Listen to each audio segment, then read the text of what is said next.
ஒரு காக்கா உணவு எடுத்துட்டு போற எறும்பை பார்த்து, எறும்பே, நீங்க பசிக்கிற நேரத்துல சாப்பிடுறீங்க, மீதி நேரத்துல உணவை சேமிக்கிறதுக்காக ஓடுறீங்க. இப்படி நீங்க வாழ்க்கையில ஓடிக்கிட்டே இருந்தீங்கன்னா எப்பதான் வாழ்க்கையை நீங்க சந்தோஷமா வாழ்வீங்க அப்படின்னு கேக்குது. என்ன பாரு, பசிக்கிற நேரத்துல உணவை தேடி போய் சாப்பிடுறதும், மீதி இருக்கிற நேரத்துல ரொம்ப சந்தோஷமா பறந்து தெரியுவோம். நீ எல்லாம் என்னதான் வாழ்க்கையை வாழ்றியோன்னு சொல்லி அந்த எறும்பை பார்த்து கேலி பண்ணி சிரிச்சுக்கிட்டே கேள்வி கேக்குது. அதுக்கு அந்த எறும்பும், இப்ப நம்ம உணவை சேமிச்சாதானே நமக்கு உணவு கிடைக்காத நேரத்திலயும், நமக்கு உடம்பு சரியில்லாத நேரத்திலயும் உணவுக்காக கஷ்டப்பட தேவையில்லை அப்படின்னு சொல்லுது.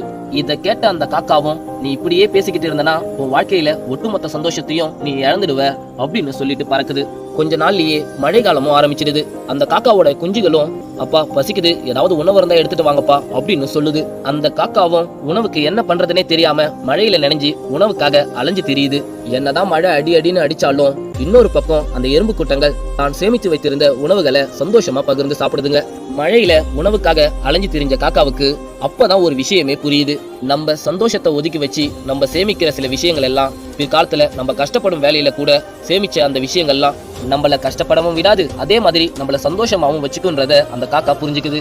நண்பா, நம்ம வாழ்க்கையில சேமிப்பு என்ற ஒரு விஷயம் ரொம்பவே முக்கியன்றத நீங்க புரிஞ்சுக்கோங்க. இந்த குட்டி ஸ்டோரி பிடிச்சிருந்தா மறக்காம லைக் பண்ணுங்க.